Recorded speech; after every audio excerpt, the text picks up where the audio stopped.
दर्शकों का स्वागत है। बाबूलाल शर्मा के द्वारा आपकी चित्रकला की क्लास ली जा रही है, उसमें आप सभी दर्शकों का हार्दिक अभिनंदन, स्वागत और सुबह की शुभ प्रभात। तो देखिए, हमारी चित्रकला का टॉपिक जो कल हमने जहां समाप्त किया था, उससे आगे की जो चित्रकलाएं हैं या चित्र शैलियां हैं, उनके बारे में हम जानकारी प्राप्त करते हैं।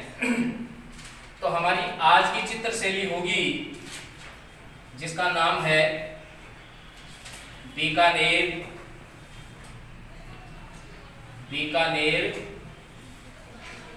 चित्र शैली। कौन सी शैली है भैया? बीकानेर चित्र शैली। अब देखिए, बीकानेर चित्र जो शैली है, इस बीकानेर चित्र शैली का प्रारंभ, बीकानेर चित्र शैली का प्रारंभ हुआ था आपके राय सिंह के काल में। किसके काल में हुआ था? राय सिंह के काल में हुआ था। ये जो महाराजा राय सिंह थे, इन राय सिंह के काल के अंदर कौन सी चित्र शैली का प्रारंभ हुआ था? बीकानेर चित्र शैली का प्रारंभ हुआ था। महाराजा राय सिंह ने एक दुर्ग बनवाया था। उस दुर्ग का नाम क्या था? जूनागढ़ दुर्ग। कौन सा दुर्ग बनवाया था? अगर हमें ये पूछा जाता है कि जूनागढ़ दुर्ग का निर्माण राव बीका के द्वारा नहीं करवाया गया था, जूनागढ़ और जो बीकानेर दुर्ग है उसका निर्माण किसके द्वारा करवाया गया था? राय सिंह के द्वारा करवाया गया था। जो राव बीका थे, उन राव बीका के द्वारा स्थापना किसकी की गई थी? बीकानेर की गई थी 1488 ईस्वी के अंदर। 1488 ईस्वी के अंदर बीकानेर की क्या की गई थी? स्थापना की गई थी। जबकि 1465 ईस्वी के अंदर उन्होंने बीकानेर की नींव रखी थी। बीकानेर की क्या रखी थी? नींव रखी थी। तो यहाँ हम जूनागढ़ दुर्ग की बात करते हैं, तो जूनागढ़ दुर्ग है, उसका निर्माण किसने करवाया था? राय सिंह ने। अब देखो, राय सिंह के काल में एक ग्रंथ की रचना की जाती है, उसका नाम है रागमाला। रागमाला ग्रंथ का चित्रण हुआ। रागमाला ग्रंथ का क्या हुआ? चित्रण हुआ। रागमाला ग्रंथ के बारे में हम पहले भी पढ़ चुके हैं। जहां हम चावंड शैली की बात करें तो चावंड शैली के अंदर नासिरुद्दीन ने 1605 ईस्वी के अंदर कौन से ग्रंथ की रचना की थी? रागमाला ग्रंथ की। कल हमने वीर जी भाटी के बारे में पढ़ा था, तो वीर जी भाटी के द्वारा भी किस ग्रंथ की रचना की गई थी? रागमाला ग्रंथ की रचना की गई थी।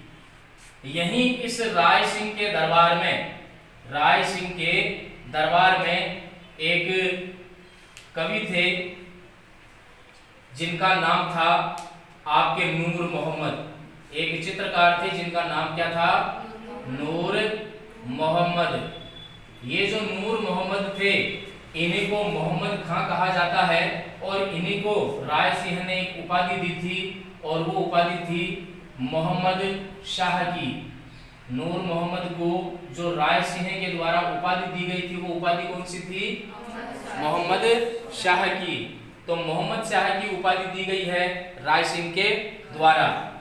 इसी के अंदर आगे हम पढ़ें तो मुगल शैली का प्रभाव, ये जो शैली है, इस शैली के ऊपर किसका प्रभाव देखने को मिलता है? मुगल शैली का प्रभाव देखने को मिलता है। कैसे? कि राय सिंह के बारे में अगर हम चर्चा करें तो राय सिंह के पिता का नाम था कल्याणमल। इनके पिता का नाम क्या था? कल्याणमल। जहां 1570 ईस्वी के अंदर नागौर में एक दरबार लगता है, मुगल दरबार, और उस मुगल दरबार के अंदर राय सिंह के पिता कल्याणमल के द्वारा भाग लिया जाता है। वो वहां पर उपस्थित होते हैं और मुगलों की क्या स्वीकार कर लेते हैं? अधीनता स्वीकार कर लेते हैं। तो उसी समय से इस बीकानेर चित्र शैली के ऊपर किस शैली का प्रभाव देखने को मिलता है? मुगल शैली का प्रभाव देखने को मिलता है। अब देखो, इसमें कुछ परिवर्तन आता है, कुछ बदलाव आता है, और वो बदलाव क्या होता है? और वो बदलाव है कि इस शैली का जो स्वर्ण काल है, इस शैली का जो स्वर्ण काल है, जो स्वर्ण काल किसका माना जाता है? महाराजा अनूप सिंह का। किसका माना जाता है? महाराजा अनूप जो सिंह है, उस महाराजा अनूप सिंह का माना जाता है। महाराजा अनूप सिंह जो थे, महाराजा अनूप सिंह के काल में अनेक जो चित्रकार थे, वो चित्रकार यहाँ पर निवास करते थे, यानी सर्वाधिक चित्रकारों को उन्होंने क्या दिया था? आश्रय दिया था। तो इन्हीं के काल के अंदर सर्वाधिक चित्रकार इनके काल में आए थे। तो पहला बिंदु तो ये हो जाएगा कि सर्वाधिक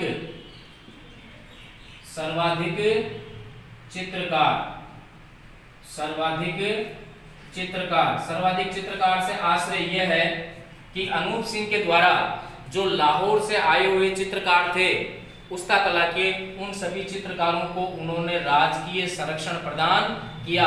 अर्थात हम यूं कह सकते हैं कि उन चित्रकारों को इन्होंने यहाँ पर नौकरी दी थी और इन चित्रकारों को अपने यहाँ पर रखा और अनेक प्रकार के इन चित्रकारों से क्या बनवाए? उन्होंने चित्र बनवाए थे। दूसरा या दूसरे कारण की हम बात करें तो यहाँ पर उस्ता कला और दूसरी आ जाएगी आपके कौन सी? मैथेरण कला। उस्ता कला और मैथेरण कला, इसका भी खूब विकास हुआ। उस्ता कला और मैथेरण कला के बारे में हम बात करें तो उस्ता कला से संबंधित जो पर्सिया ईरान से जहांगीर के शासन काल में लाहौर आए थे उस्ता कला के चित्रकार, जब औरंगजेब का शासन काल प्रारंभ हुआ था तो औरंगजेब ने चित्रकला के ऊपर क्या लगा दिया था? प्रतिबंध लगा दिया था। तो ये सभी चित्रकार लाहौर से कहां आ गए थे? उसके बाद अनूप सिंह ने इनको आश्रय प्रदान किया और इन कलाकारों के द्वारा खूब सारे चित्र बनवाए। मैथेरण कला की जहां तक हम बात करें तो इसके जो कलाकार थे वो कौन से धर्म से थे? जैन धर्म से, और यहाँ के स्थानीय लोग थे और स्थानीय लोग होने के कारण इन्होंने कौन सी कला को प्रोत्साहन दिया? मैथेरण कला को। तीसरे अगर हम बात करें तो अनूप सिंह जो थे वो औरंगजेब के क्या थे? सेनापति थे, दरबारी सेनापति थे और इस वजह से उनको भेजा गया था दक्षिण भारत के अंदर। कहाँ भेजा गया था? दक्षिण भारत के अंदर भेजा गया था। और दक्षिण भारत में जब ये गए तो कुछ चित्रकार इनके साथ गए थे और चित्रकार जब इनके साथ में गए तो वहां पर उन्होंने कई चित्र बनाए। उन चित्रकारों के द्वारा अनेक प्रकार के चित्र बनाए गए और वो कौन सी शैली में थे? द्रविड़ शैली में। तो हम कह सकते हैं कि इस बीकानेर शैली के ऊपर किस शैली का प्रभाव पड़ा था? द्रविड़ शैली का भी स्पष्ट प्रभाव देखा जाता है। तो इस प्रकार से तीन अनूप सिंह के काल के अंदर महत्वपूर्ण कार्य थे। नंबर 1, सर्वाधिक चित्रकार इनके शासन काल में थे, चित्रकारों को उन्होंने आश्रय प्रदान किया। उस्ता कला और मैथेरण कला को भी खूब बढ़ावा मिला। और उसके बाद जब ये दक्षिण भारत की यात्रा पर गए थे या दक्षिण भारत अभियान पर जब इनको भेजा गया था तो उस दौरान कुछ चित्रकार इनके साथ गए और वहां पर उन्होंने जो चित्र बनाए उन चित्रों की शैली कौन सी थी? द्रविड़ शैली। तो हम कह सकते हैं कि मुगल जो बीकानेर चित्र शैली है उसके ऊपर द्रविड़ शैली का भी प्रभाव देखने को मिलता है। बात करते हैं यहाँ पर एक अभी क्षेत्र बताया था मैंने आपको, पर्सिया का वर्तमान नाम क्या है? ईरान। पर्सिया का वर्तमान नाम क्या है? ईरान। और इस पर्सिया ईरान से ये जो कलाकार थे उस्ता कला के, वो कलाकार कहाँ आए? लाहौर आए। कहाँ आए? लाहौर। और लाहौर में जब मुगल शासक बना था औरंगजेब, तो उस औरंगजेब के काल के अंदर जब उसने चित्रकला के ऊपर प्रतिबंध लगा दिया था तो ये समस्त कलाकार इस क्षेत्र को छोड़कर किसके सानिध्य में आ गए थे? महाराजा अनूप सिंह के सानिध्य में आ गए थे और महाराजा अनूप सिंह ने इनको आश्रय प्रदान किया था। यहाँ हम रागमाला ग्रंथ की बात करें तो आपको ये याद रखना है कि ये जो रागमाला ग्रंथ है, इस रागमाला ग्रंथ की रचना किसके द्वारा की गई है? नूर मोहम्मद के द्वारा। किसके द्वारा की गई है? नूर मोहम्मद के द्वारा। नूर मोहम्मद किसका दरबारी साहित्यकार था? राय सिंह का। उसके बाद देखो यहाँ पर एक और भागवत पुराण, किसका हुआ? भागवत पुराण का चित्रण, भागवत पुराण का क्या हुआ? चित्रण हुआ। तो आपको ये याद रखना है कि रागमाला जो ग्रंथ है उसकी रचना तो किसके काल में हुई थी? राय सिंह के काल में हुई थी। और यहाँ पर राय सिंह के काल में इसकी रचना किसने की थी? नूर मोहम्मद ने। लेकिन ये जो भागवत पुराण है वो सबकी सहमति से चित्रित किया गया ग्रंथ है। जो सभी शेष अन्य शासक थे उन सभी शासकों के सहयोग से इस ग्रंथ की क्या की गई थी? रचना की गई थी। एक बार उतारिए आप। बात करते हैं मैथेरण कला। मैथेरण कला एक तरफ आ जाएगी मैथेरण कला और दूसरी तरफ आ जाएगी आपके कौन सी कला? उस्ता कला। मैथेरण कला और उस्ता कला। तो इसमें आ जाएगा मैथेरण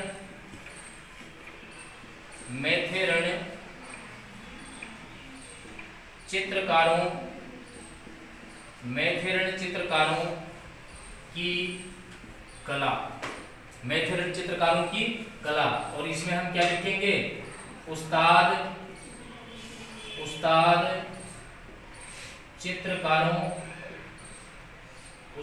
चित्रकारों की कला। अब देखो इनके अंदर आपको एक चीज याद रखनी है। मैथेरण कला के अंदर आप शब्द काम में लोगे स्थानीय। मैथेरण कला के अंदर शब्द काम कौन सा काम में लोगे? स्थानीय। क्योंकि ये जैन धर्म से जुड़े हुए थे और स्थानीय कलाकार थे और उनके द्वारा जो चित्र शैली विकसित की गई थी उसका नाम क्या था? मैथेरण कला। अब ध्यान पूछ ले कि मैथेरण कला कई चीज हुए। तो मैथेरण कला का अर्थ होता है कि लकड़ी की जो पट्टियां होती थी उन लकड़ी की पट्टियों के ऊपर चित्रकारी की जाती थी। लकड़ी की पट्टियों के ऊपर क्या की जाती थी? चित्रकारी की जाती थी। उसको कौन सी कला कहते थे? मैथेरण कला। और उस्ता कला का मतलब होता है ऊंट की खाल पर जो चित्रांकन किया जाता था उसको कौन सी कला कहेंगे हम? उस्ता कला। तो उस्ता चित्रकारों की कला जो कहां से आई थी? लाहौर से। कहां से आई थी? लाहौर से। इसके अंदर आपको 3 पॉइंट याद रखने हैं और वो 3 पॉइंट कौन कौन से? नंबर 1 पहला आ जाएगा आपके ऊंट की खाल पर, ऊंट की खाल पर चित्रकारी, ऊंट की खाल पर चित्रकारी या चित्रांकन। नंबर 2 हो जाएगा लकड़ी की पट्टी पर या लकड़ी की पट्टिकाओं पर, लकड़ी की पट्टिकाओं पर चित्रकारी करना। लकड़ी की पट्टिकाओं पर क्या करना? चित्रकारी करना।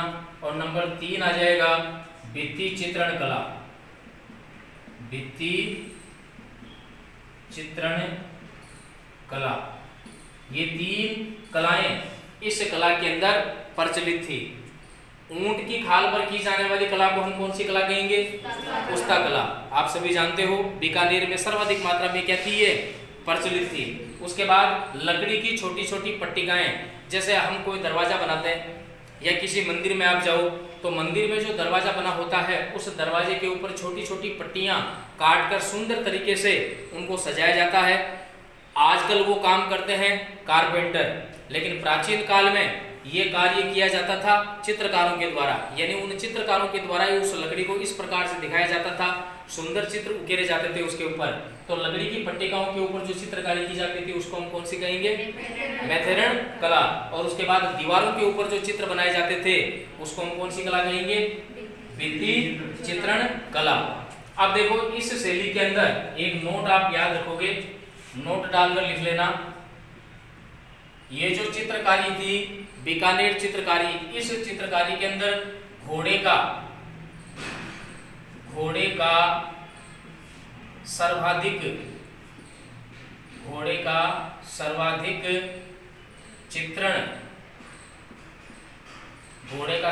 चित्रण किया जाता था। घोड़े का सर्वाधिक चित्रण किया जाता था। घोड़े के चित्रण आपको अन्य शैलियों में भी मिलेंगे, लेकिन सर्वाधिक घोड़े का चित्रण कौन सी शैली में था? बीकानेर चित्र शैली के अंदर। अब नोट कीजिए। अब हमारी अगली शैली आती है जिसका नाम है किशनगढ़ शैली। किशनगढ़ शैली। ये जो किशनगढ़ शैली है, ध्यान से सुनना पहले। किशनगढ़ जो शैली है, इस किशनगढ़ शैली को प्रकाश में लाने वाले, किशनगढ़ शैली को प्रकाश में लाने वाले, एक आपको मैंने शैली बताई थी श्रीधर अंधारे की। श्रीधर अंधारे ने कौन सी शैली को प्रकाश में लेकर आए थे? वो भूल गया।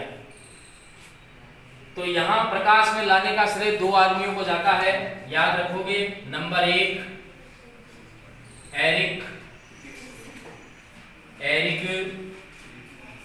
डिक्सन। पहला व्यक्ति कौन है? Eric Dixon. नंबर 2 जिसका नाम आप यूं लिखो, डॉक्टर फैयाज अली। डॉक्टर फैयाज अली। ये दो व्यक्ति थे जो कौन सी शैली को प्रकाश में लेकर आए? किशनगढ़ शैली को प्रकाश में लेकर आए।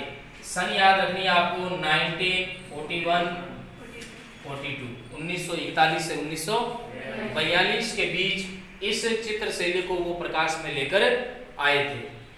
अब देखो, ये जो एरिक डिक्सन और डॉक्टर फैयाज अली है, वो लाहौर के अंदर जो आपके इंग्लिश लिटरेचर होती है, उस इंग्लिश लिटरेचर के व्याख्याता थे, यानी लेक्चरर के पद के ऊपर थे। और इन दोनों का तबादला हो गया था कहां पर?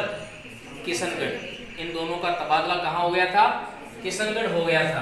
तो किशनगढ़ में ये दोनों एक बार घूमते घूमते एक महल है, और उस महल का नाम है फूल महल। कौन सा महल है? फूल महल। उस फूल महल के अंदर ये घूमते घूमते आए और वहां पर उन्होंने एक चित्र देखा। उन्होंने वहां पर क्या देखा? एक चित्र देखा, और वो चित्र किसका था? बड़ी ठनी का। किसका चित्र था? बड़ी ठनी का। इन्होंने क्या देखा? चित्र देखा। और चित्र देखने के बाद इन्होंने इस बड़ी ठनी के चित्र को देखने के बाद इसकी तुलना किससे की? मोनालिसा से। किससे तुलना की? मोनालिसा से। तो पहले हम बड़ी ठनी का चित्र करते हैं। जो बड़ी ठनी किशनगढ़ की चित्र शैली है, इसका मूल नाम, इसका मूल नाम था विष्णुप्रिया। इसका मूल नाम क्या था? विष्णुप्रिया। किसका मूल नाम था? बड़ी ठनी का। बड़ी ठनी का मूल नाम क्या था? विष्णुप्रिया।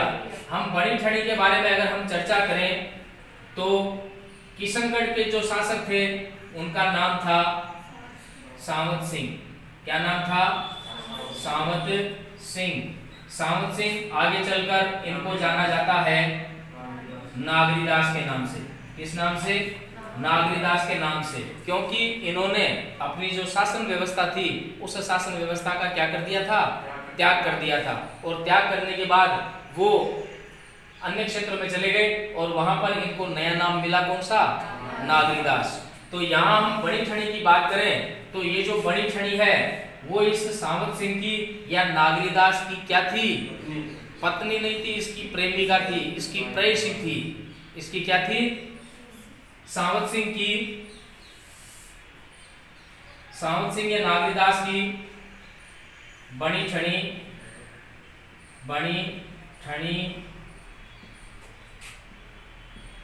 प्रेयसी, या इसको हम क्या कह सकते हैं? प्रेमिका थी। प्रेयसी या प्रेमिका थी।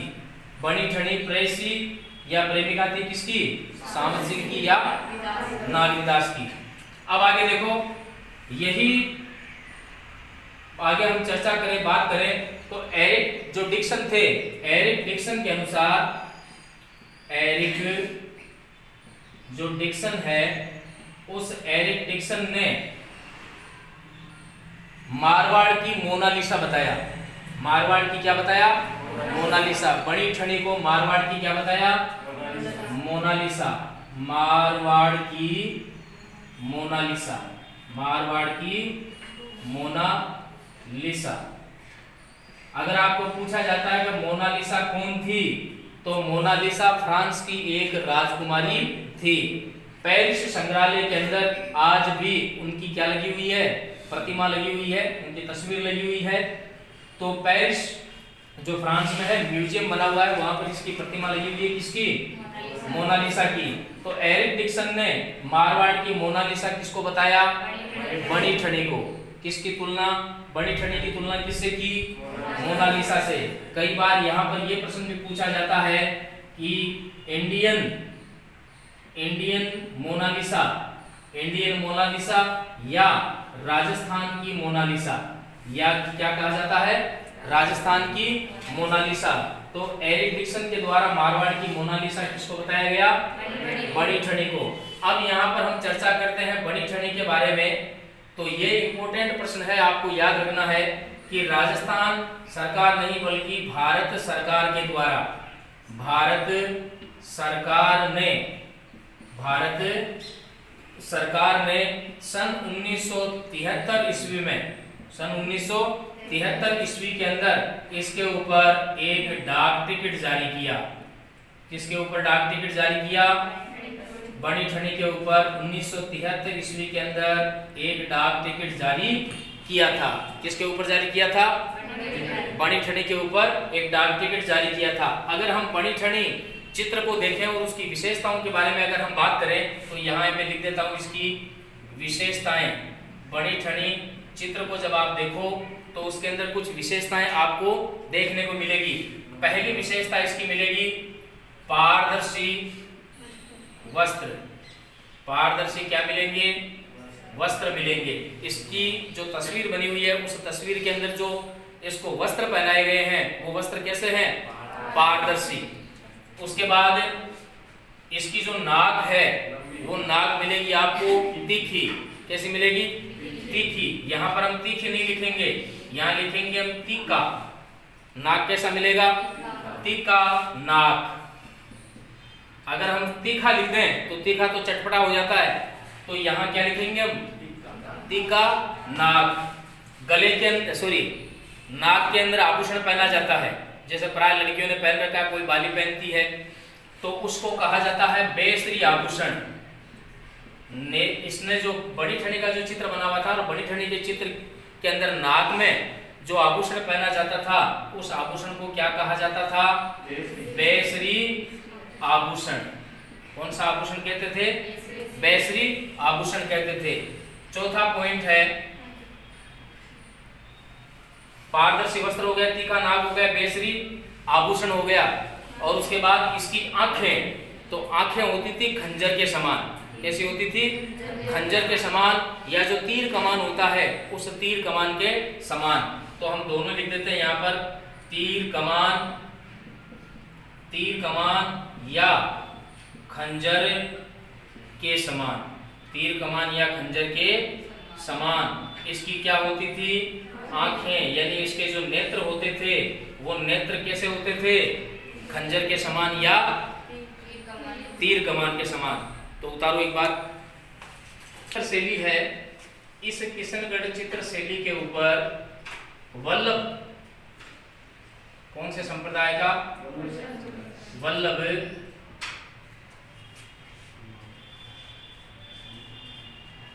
संप्रदाय, वल्लभ संप्रदाय शैली, वल्लभ संप्रदाय शैली का प्रभाव भी देखने को मिलता है। उसके बाद देखो, इसमें एक चित्र बना हुआ है, और वो चित्र है नौका विहार का। इसका चित्र बना हुआ है नौका विहार का। तो इस प्रकार से ये नौका विहार का एक चित्र आपको दिखाना है कि इस प्रकार से नौका विहार का एक चित्र बना हुआ है। पानी के अंदर नौका चल रही है, और इस नौका को चलाने वाला एक नाविक यहाँ पर कुछ आपको बतखें भी दिखाई देगी।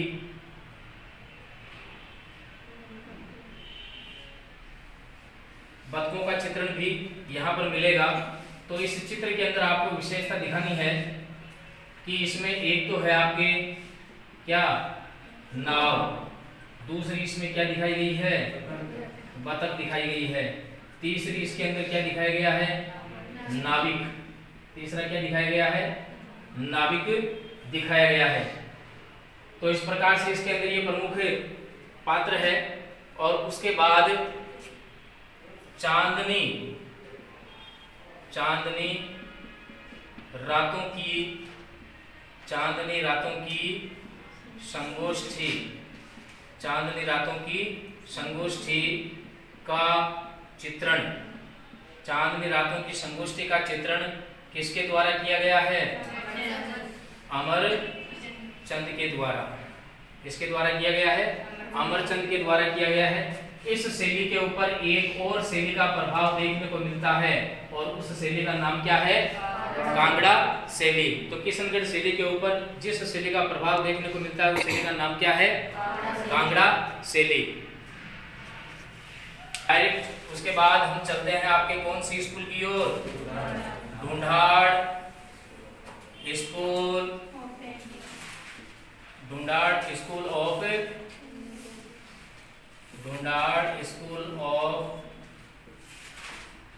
पेंटिंग्स।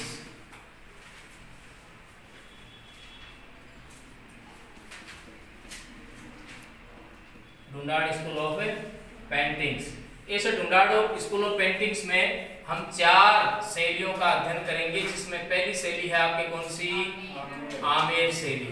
कौन सी शैली है आमेर शैली। यानी आमेर जो दुर्ग है उस आमेर दुर्ग के अंदर जो चित्र शैली विकसित हुई थी उस चित्र शैली का नाम क्या है आमेर शैली। नंबर 2 पर हम पढ़ेंगे आपके कौन सी जयपुर शैली। देखिए वर्तमान में जो जयपुर है इस जयपुर का प्राचीन नाम क्या था आमेर, और आमेर का प्राचीन नाम क्या था ढूंढाड़। इस प्रकार से आपको याद रखना है। तीसरी शैली जो है आपके कौन सी अलवर शैली। अलवर की स्थापना किसने की थी राव प्रताप सिंह ने। किसने की थी राव प्रताप सिंह ने किसकी स्थापना की थी अलवर की। और वहां पर जो शैली विकसित हुई इसका नाम क्या। और चौथी शैली है उसका नाम है आपके मुनियारा शैली, जो जयपुर का एक क्या था जयपुर का एक ठिकाना था। जयपुर का क्या था ये ठिकाना था। तो इस प्रकार से हम 4 शैलियों के बारे में क्या करेंगे अध्ययन करेंगे। ढूंढाड़ स्कूल ऑफ पेंटिंग्स की 4 स्कूलों के नाम याद रह जाएंगे आपको। चलिए ढूंढाड़ स्कूल ऑफ पेंटिंग्स की पहली स्कूल के बारे में हम अध्ययन करते हैं और उस स्कूल का नाम क्या है आमेर शैली। पहली जो चित्र शैली है उस चित्र शैली का नाम क्या है आमेर शैली। देखिए यहाँ हम जो चित्रकार हैं उन चित्रकारों का इस शैली के साथ में ही नाम लिखते जाएंगे। तो पहली जो चित्र शैली है आमेर शैली, इसके अंदर जो चित्रकार है उसका नाम है पुष्पदत्त। उसका नाम क्या है पुष्पदत्त। दूसरा जो चित्रकार है उसका नाम है मुरली। और तीसरा जो चित्रकार है उसका नाम है आपके हुक्का चंद। तीसरा जो चित्रकार है उसका नाम क्या है हुक्का चंद। अब आपको याद करने का तरीका कि किस प्रकार से आप इसको याद करो। आमेर शैली के अंदर हम एक शब्द लेंगे आम। क्या है आम। आम को क्या किया जाता है खाया जाता है। आम एक प्राकृतिक वस्तु है, प्राकृतिक चीज है। तो आम खाने के काम आता है, पुष्प सूंघने के काम आता है। पुष्प किस काम क्या किस लिए आता है सूंघने के काम। और मुरली बजाने के काम आती है, हुक्का पीने के काम आता है। तो इस प्रकार से आप इन चारों चीजों को याद करोगे। यानी आम जो एक प्राकृतिक है, जो फल है खाने के काम आता है। पुष्प ये भी प्राकृतिक है, इसको क्या किया जाता है सूंघा जाता है। मुरली बजाई जाती है और हुक्का क्या काम आता है पीने के काम आता है। तो यहाँ इस आम को हम प्राकृतिक है तो यहाँ सबसे पहला पॉइंट बन जाएगा कि प्राकृतिक रंगों का, प्राकृतिक रंगों का विशुद्ध प्रयोग, प्राकृतिक रंगों का क्या किया जाता है? विशुद्ध प्रयोग किया जाता है। प्राकृतिक रंगों का विशुद्ध रूप से प्रयोग किया जाता है। कौन सी शैली में? आमेर शैली में। कौन सी शैली में? आमेर शैली के अंदर, क्योंकि आम एक प्राकृतिक है। आम क्या है? प्राकृतिक है। और प्राकृतिक होने की वजह से यहाँ पर कौन से रंगों का प्रयोग करेंगे हम? प्राकृतिक रंगों का प्रयोग किया जाता है। आम एक प्राकृतिक चीज है, इसीलिए इस शैली के अंदर प्राकृतिक रंगों का विशुद्ध रूप से क्या किया जाता है? प्रयोग किया जाता है। अब इस शैली के अंदर हम आगे प्रारंभकर्ता के बारे में, इसके बारे में प्रारंभकर्ता कह सकते हो या आरंभकर्ता, यानी इस शैली का जो प्रारंभकर्ता या आरंभकर्ता जो व्यक्ति था उसका नाम था मिर्जा राजा मान सिंह। मिर्जा राजा मान सिंह। मिर्जा राजा मान सिंह के काल में कौन सी शैली विकसित हुई? आमेर चित्र शैली विकसित हुई। मिर्जा राजा मान सिंह वही है जो महाराणा प्रताप के खिलाफ कौन से युद्ध में गया था लड़ने के लिए? हल्दी घाटी के युद्ध में लड़ने के लिए गया था। मिर्जा राजा मान सिंह, जिनके पिता का नाम था भगवंत दास, इनके दादाजी का नाम क्या था? भारमल, या कहीं कहीं पर इतिहास में उनका नाम मिलता है बिहारी मल। उनका नाम क्या मिलता है? बिहारी मल। मिर्जा राजा मान सिंह ने अपने शासनकाल के दौरान आमेर का दुर्ग बनवाया। किसका दुर्ग बनवाया था? आमेर का दुर्ग बनवाया था। और उस आमेर के दुर्ग के अंदर इसने 3 भव्य मंदिर बनवाए थे। एक मंदिर जो सबसे बड़ा मंदिर है जलेबी चौक में स्थित है, और वो मंदिर है शीला देवी का मंदिर। कौन सा मंदिर है? शीला देवी का मंदिर। एक मंदिर जो उन्होंने बनाया था सुहाग मंदिर। कौन सा मंदिर बनवाया था? सुहाग मंदिर। और एक अपने पुत्र की याद में जगत शिरोमणि मंदिर। एक अपने पुत्र की याद में कौन सा मंदिर बनवाया था? जगत शिरोमणि मंदिर। इनकी पत्नी का नाम था कनकावती। इनकी पत्नी का नाम क्या था? कनकावती। तो इस प्रकार से मिर्जा राजा मान सिंह के बारे में हम चर्चा करते हैं। इन्हीं के शासन काल में 2 ग्रंथों की रचना हुई।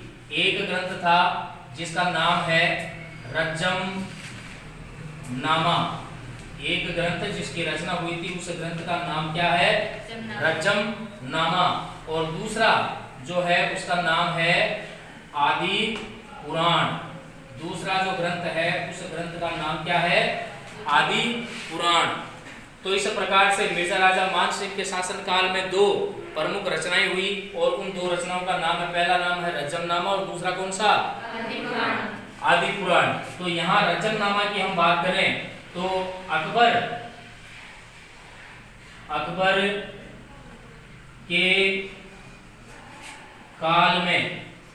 के काल में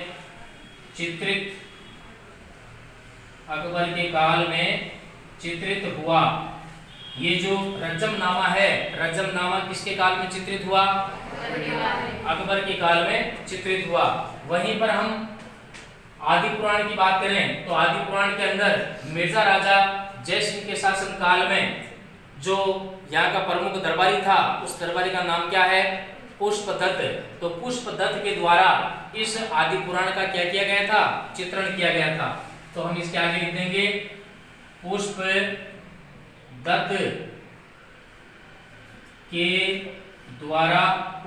के द्वारा चित्रण किया गया। पुष्पदत्त के द्वारा चित्रण किया गया। तो इस प्रकार से इसके शासनकाल में 2 ग्रंथों की रचना हुई थी, रज्जमनामा और आदि पुराण की। वहीं मिर्जा राजा जय सिंह के बारे में हम बात करें तो इन्होंने एक दुर्ग बनवाया था, और उस दुर्ग का नाम क्या था? आमेर दुर्ग। कौन सा दुर्ग था? आमेर दुर्ग। इस प्रकार से उन्होंने एक दुर्ग बनवाया था, आमेर दुर्ग। और आमेर दुर्ग के अंदर उन्होंने भव्य मंदिरों का निर्माण करवाया था। जो पहला मंदिर है आपके, वो पहला मंदिर कौन सा है? शीला देवी का। किसका मंदिर है? शीला देवी का मंदिर। कौन से चौक में है? जलेबी चौक में। और इनके अलावा दूसरा जो मंदिर बनवाया गया था उस मंदिर का नाम है आपके कौन सा मंदिर? सुहाग मंदिर। कौन सा मंदिर है? सुहाग मंदिर। उसके अलावा इन्होंने एक और मंदिर बनवाया और उस मंदिर का नाम है जगत शिरोमणि मंदिर। तो इस प्रकार से इन्होंने यहाँ आमेर के दुर्ग के अंदर क्या बनवाए थे? मंदिरों का निर्माण करवाया था। और यहीं पर भित्ति चित्रण कला, कौन सी कला? भित्ति चित्रण कला। भित्ति चित्रण कला का क्या होता है? आगमन। यानी राजस्थान में अगर आपको पूछा जाता है कि राजस्थान में सर्वप्रथम भित्ति चित्रण कला का आगमन कहाँ हुआ था, तो कौन से दुर्ग में बताएंगे हम? आमेर दुर्ग में। और इस भित्ति चित्रण कला की शुरुआत किस राजा के काल में हुई थी? मिर्जा राजा मानसिंह के काल में शुरू हुई थी। ये जो आमेर का दुर्ग है, इस आमेर के दुर्ग के अंदर एक महल बना हुआ है और उस महल का नाम है शीश महल। कौन सा महल बना हुआ है? शीश महल बना हुआ है। शीश महल का अर्थ आप सभी जानते हो। जैसे हम मकान वगैरह बनवाते हैं तो मकान के अंदर सीमेंट का प्लास्टर करवाते हैं, चिकनाई लाते हैं उसके अंदर।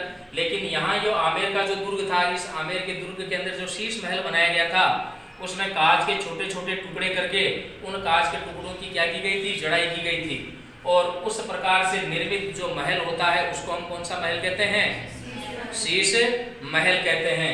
तो ये शीश महल मानसिंह के काल में कहाँ स्थित था? आमेर के दुर्ग में। प्राय आपको सभी दुर्गों के अंदर शीश महल मिलेंगे, लेकिन आमेर के दुर्ग के अंदर शीश महल का निर्माण किसने करवाया था? मिर्जा राजा मानसिंह ने करवाया था। यहीं पर हम भित्ति चित्रण कला की बात करें तो भित्ति जो चित्रण है या भित्ति चित्रण कला, ये जो भित्ति चित्रण कला है, आमेर दुर्ग के अंदर भित्ति चित्रण कला का जो कार्य किया गया था, उस कार्य को करने वाला जो दूसरा कलाकार है, नाम क्या है उसका? मुरली। दूसरा जो चित्रकार है उसका नाम क्या है? मुरली। मुरली के द्वारा भित्ति चित्रण कला का कार्य किया गया था। इतना नोट कीजिए।